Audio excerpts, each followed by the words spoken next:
feel that in the times when I'm experiencing humility, life feels edgy. Like it, I'm on the edge of my comfort zone all of the time. All the time. And that's what humility really feels like. But it's also good. You get used to that after a while, almost, and it's like, like everything's always edgy after that, and it's. Well, and the feedback is so profound. And instant. You operate on the edge of your comfort zone, you face something, and you're different forever. And and your world changes. Everything changes around you, instantly too. Yeah. Like within a day, everything's changed. And yeah. And there's freedom and more joy, but then you've still got to be, if you're really humble and sincere, you'll be on the edge again. Yeah, with another issue. Something else. Yeah. So.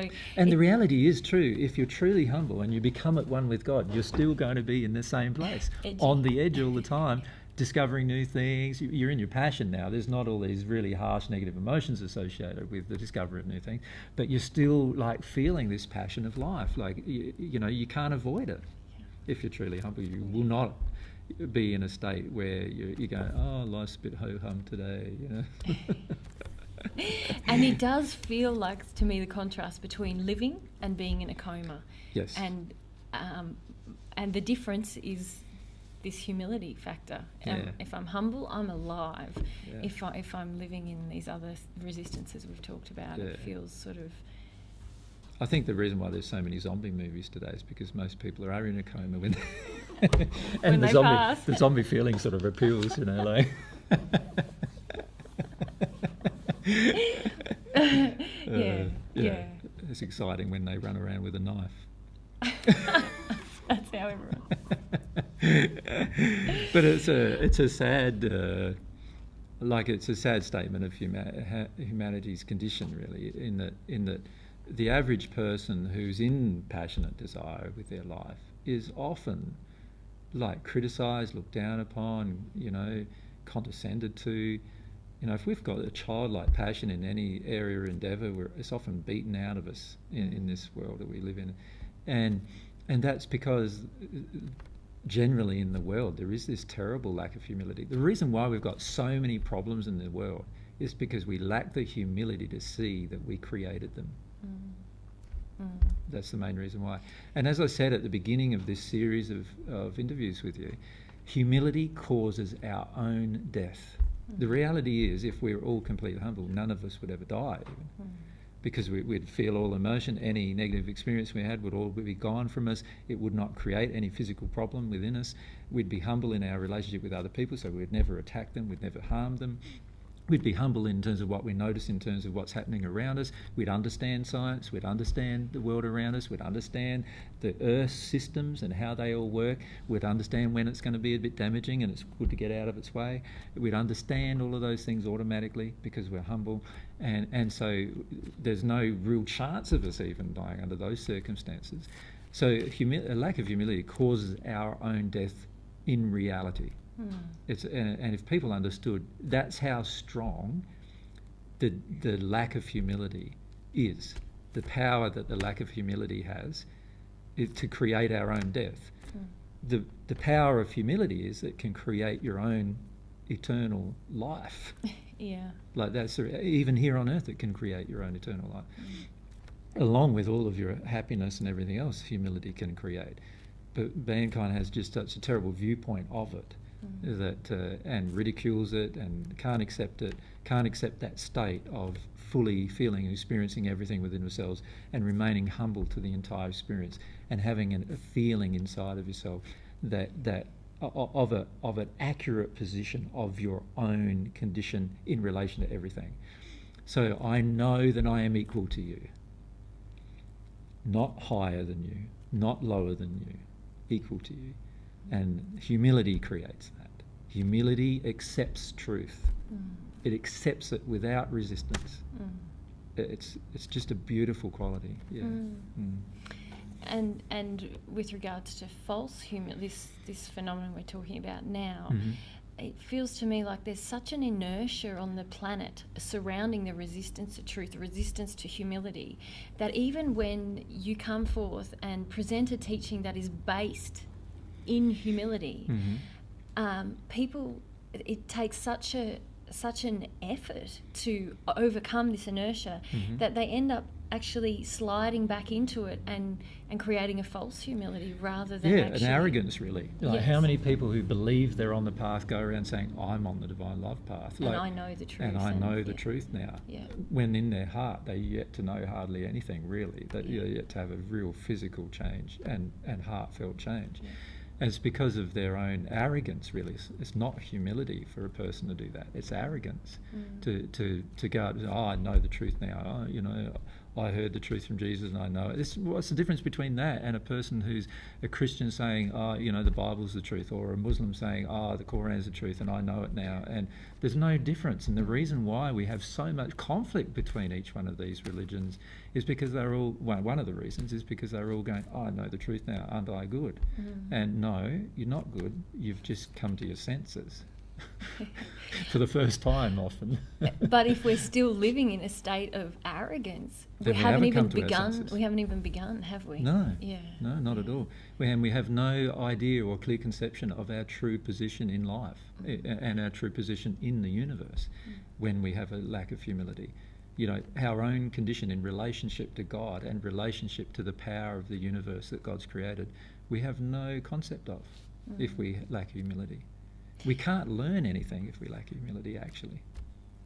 We can intellectually absorb, but we can't actually emotionally learn. Which probably brings me towards the end of the interview. And that, really, you are the most humble person I know. Thanks, babe. I've ever known. And I observe you in our life, you cop a lot of criticism, anger, people justifying their rage at you and their ridicule towards you, and their cynicism gets projected at you. All of their insecurities and fears become projected at you. I observe this happening a lot, and I observe you being very humble to it. You don't place resistance. You don't get angry back. You very much grieve if that's what those experiences bring up for you. But I also see that you've been so humble that even now you can receive these things, and a lot of those emotions have left you, and you're able to just be in a state of love with everyone around us. And firstly, that is a beautiful example, and one I feel very honoured to share with you in your life. Thanks, darling. And I see you as someone who has overcome that inertia, which seems so great on the planet.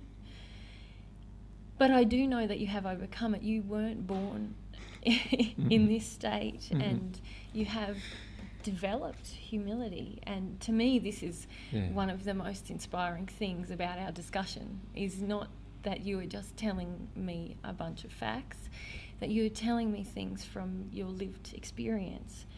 And I know if I was to interview you about that in detail, that would perhaps be a whole other interview. But would you mind sharing with us something of that journey, or some of the things that you've had to deal with in order to be humble?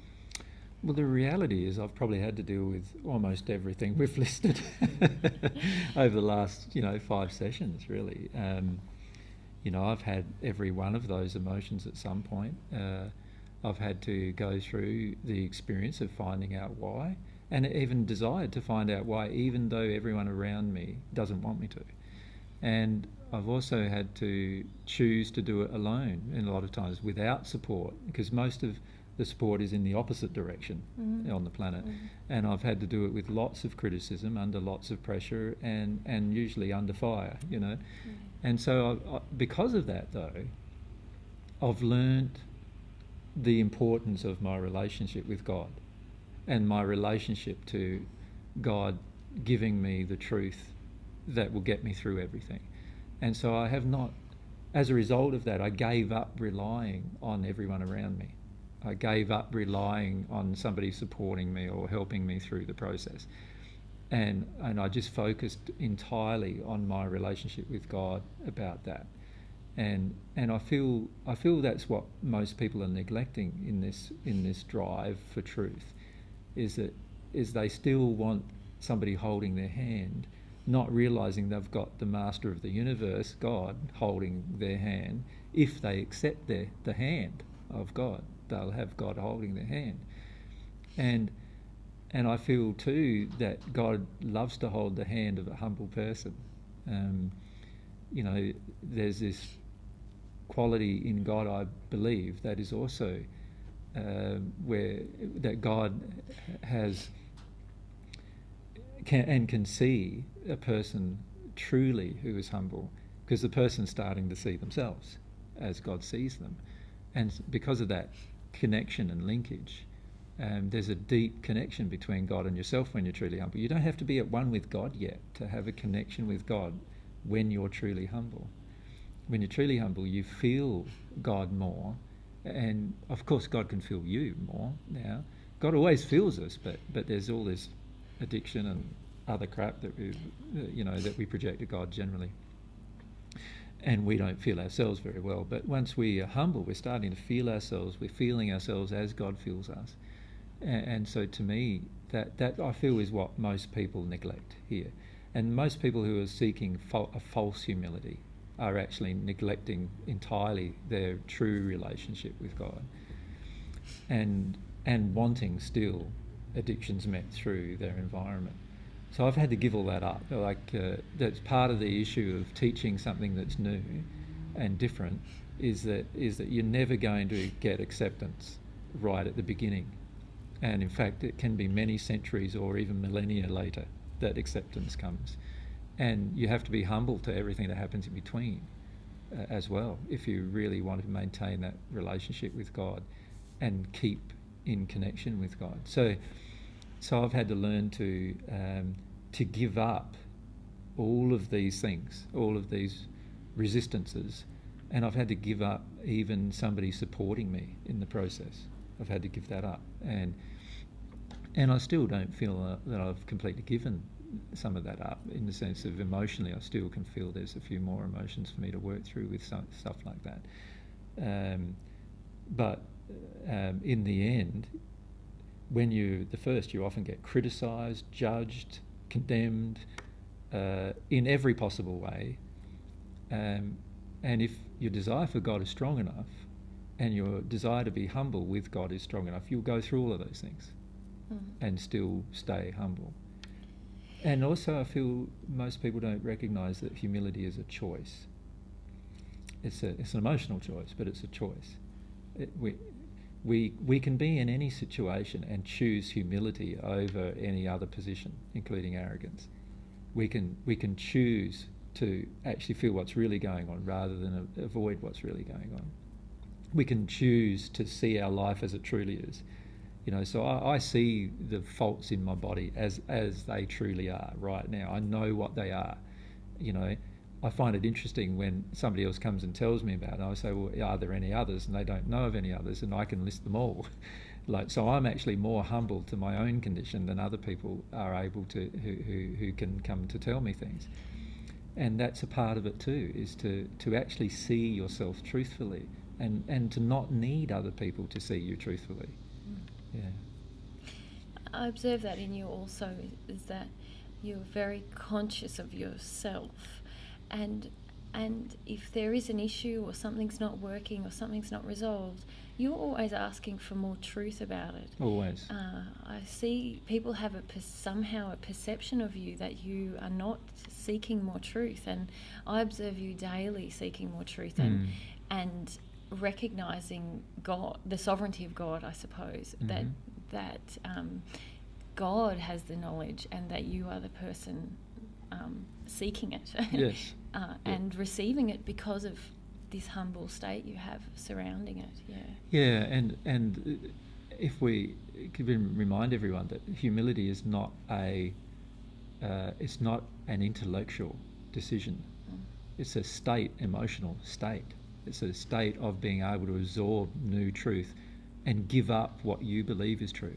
So you know, people often ask me, you know, this divine truth of yours, and I go, I'm sorry, it's not mine.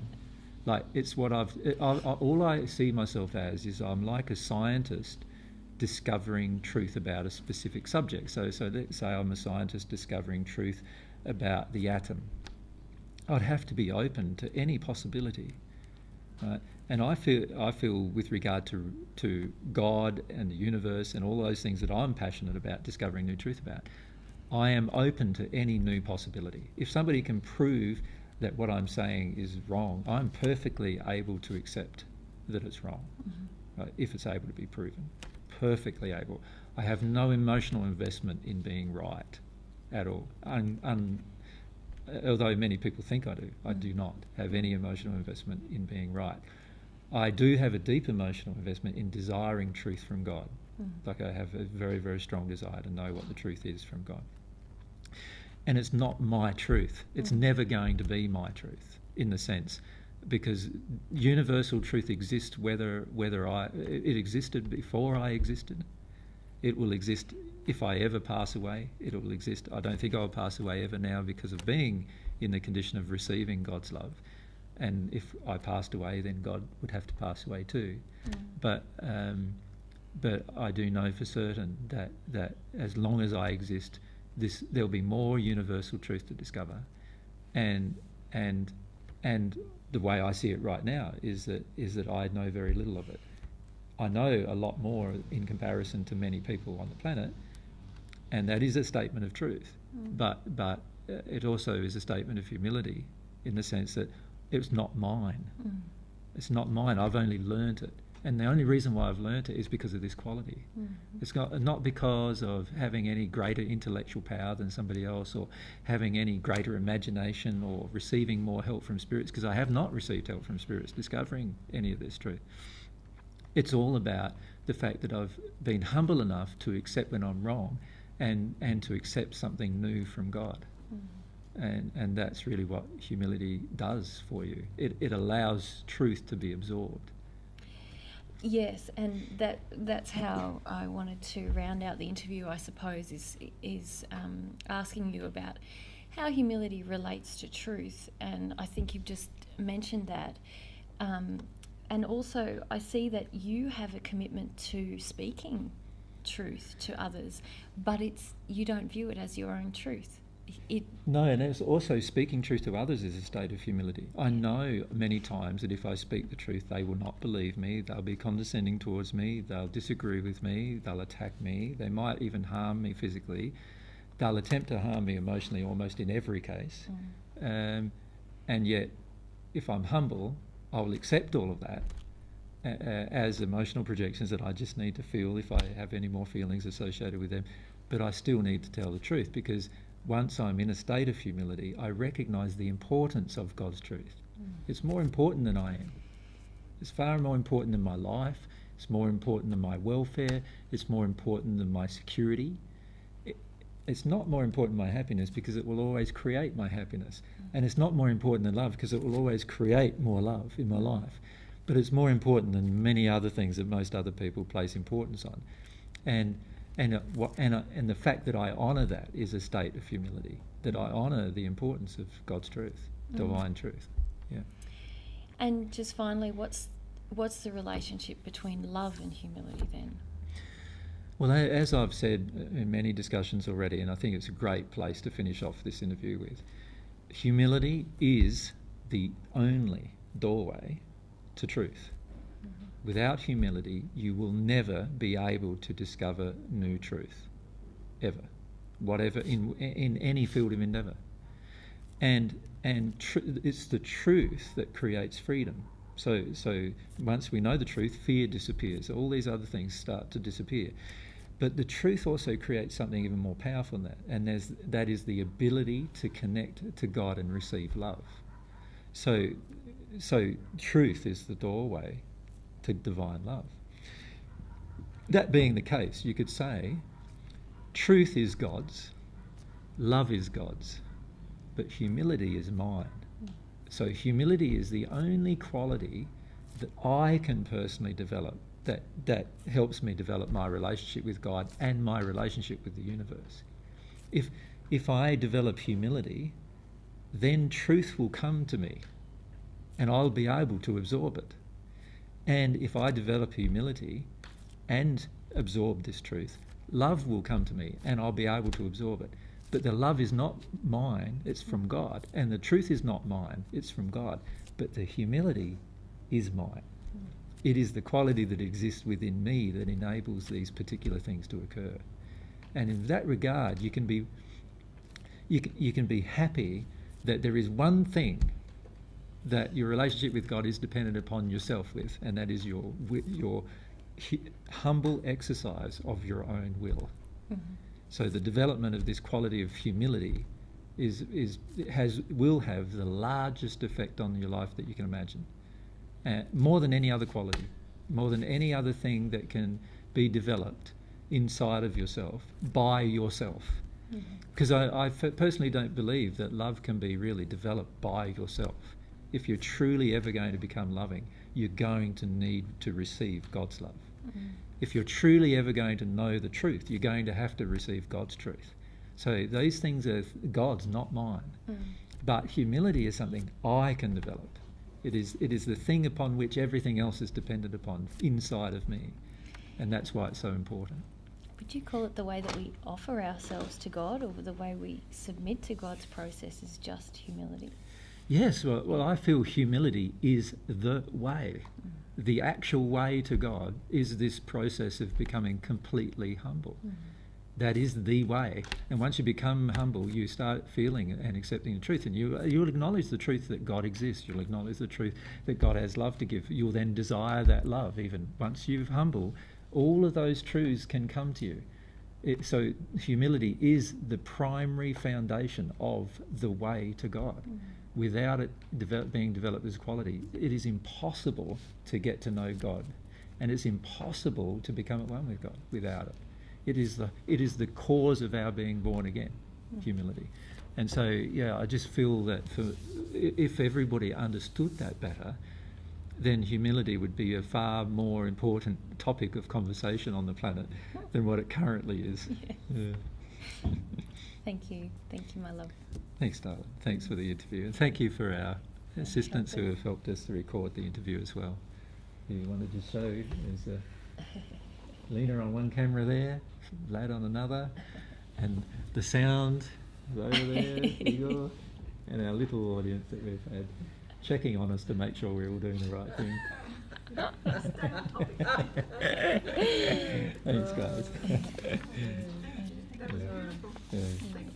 Just such a privilege to receive it so directly, like in the interview process. Yeah.